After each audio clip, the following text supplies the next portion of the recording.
செந்தில் பாலாஜியின் நீதிமன்ற காவலை ஜனவரி 4ஆம் தேதி வரை நீட்டித்து சென்னை மாவட்ட முதன்மை அமர்வு நீதிமன்றம் உத்தரவிட்டுள்ளது. புழல் சிறையில் இருந்து காணொலி காட்சி மூலமாக செந்தில் பாலாஜி ஆஜர்படுத்தப்பட்டார்.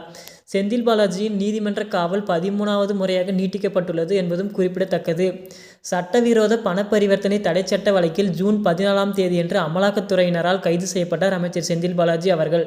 கைது செய்யப்பட்ட செந்தில் பாலாஜியை புழல் சிறையில் அடைத்து அவரிடம் பல்வேறு வாக்குமூலங்களை வாங்கியுள்ளனர்.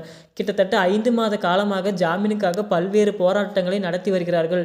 செந்தில் பாலாஜிக்கு சென்னை உயர்நீதிமன்றத்தில் பலமுறை ஜாமீன் சமர்ப்பித்து கோரிய நிலையில் இவர் என் ஜாமீன் மனுவை தள்ளுபடி செய்தது சென்னை உயர்நீதிமன்றம். அதேபோல டெல்லி உச்சநீதிமன்றத்திலும் இவரின் ஜாமீன் மனுவை தள்ளுபடி செய்தது. இவர் எங்கு சென்றாலும் இவரின் ஜாமீன் மனுவை தள்ளுபடி செய்து கொண்டே இருக்கிறது நீதிமன்றம்.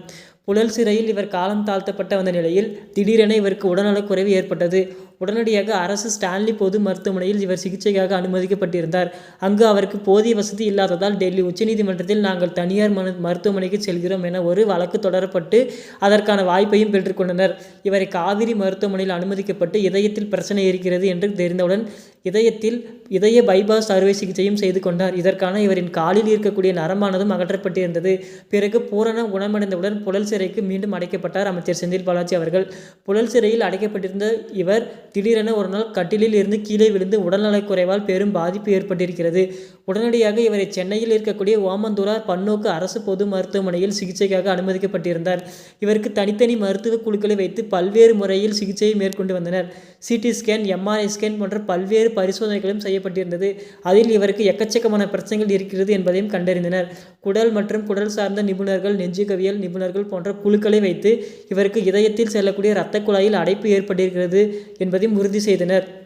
கழுத்துக்கு பின்னால் ஏற்படக்கூடிய வலி, ஜவ்வினால் பாதிப்பு ஏற்பட்டிருக்கிறது என்பதையும் கண்டறிந்தனர். மருத்துவமனையிலேயே கிட்டத்தட்ட 1 மாத காலமானது காலம் தாழ்த்தி சிகிச்சையை மேற்கொண்டு வந்தார் அமைச்சர் செந்தில் பாலாஜி அவர்கள்.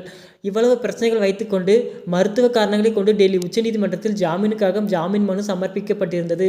அதில் மருத்துவ காரணங்களை குறிப்பிட்டு ஜாமீன் கேட்டு இருந்தார்கள். மருத்துவ காரணங்களை கொண்டு இவருக்கு ஜாமீன் வழங்க முடியாது என அந்த நீதிமன்றம் இவரின் ஜாமீன் மனுவை தள்ளுபடி செய்தது. இவர் பூரண குணமடைந்த உடன் மீண்டும் புழல் சிறையில் அடைக்கப்பட்டிருந்தார். இவரின் மருத்துவ காரணங்களை வைத்து எப்படியாவது ஜாமீன் பெற்றுவிட வேண்டும் என பல்வேறு சதித்திட்டங்களை தீட்டி வந்தனர் திமுகவினர். திமுகவினர் சதித்திட்ட வேலையானது செல்லுபடியாகவில்லை. மீண்டும் டெல்லி உச்சநீதிமன்றம் நீங்கள் எந்த நீதிமன்றங்களுக்கு சென்றாலும் மருத்துவ காரணங்களை குறிப்பிடக்கூடாது என ஒரு அதிர்ச்சி தீர்ப்பையும் கூறியது. கீழமை நீதிமன்றங்களிலேயே இதற்கான ஜாமீன் மனுவை நீங்கள் சமர்ப்பிக்கலாம் எனவும் கூறியிருந்தது. இதனைத் தொடர்ந்து சென்னை மாவட்ட முதன்மை அமர்வு நீதிமன்றத்தில் ஜாமீன் மனுவை சமர்ப்பித்திருந்தனர். காணொலி காட்சி மூலமாக ஆஜர்படுத்தி நீதிபதி அல்லி தலைமையில் இன்று விசாரணைக்கு வந்தது. இந்த விசாரணையில் செந்தில் பாலாஜியின் நீதிமன்ற காவலை ஜனவரி 4ஆம் தேதி வரை நீட்டித்து சென்னை மாவட்ட முதன்மை அமர்வு நீதிமன்றம் உத்தரவிட்டுள்ளது. மேலும் இந்த விசாரணை ஜனவரி 4ஆம் தேதி சென்னை மாவட்ட முதன்மை அமர்வு நீதிமன்றத்தில் விசாரணைக்கு வரவுள்ளது. வரப்போகின்ற ஜனவரி 4ஆம் தேதி அன்று செந்தில் பாலாஜிக்கு ஜாமீன் கிடைக்குமா கிடைக்காதா என்பதை பற்றி உங்களுடைய கருத்துக்கள் என்னவென்று கமெண்டில் சொல்லுங்கள். மேலும் உடனுக்குடன் அரசியல் செய்திகளை தெரிந்து கொள்ள நமது சேனலை சப்ஸ்கிரைப் செய்து கொள்ளுங்கள்.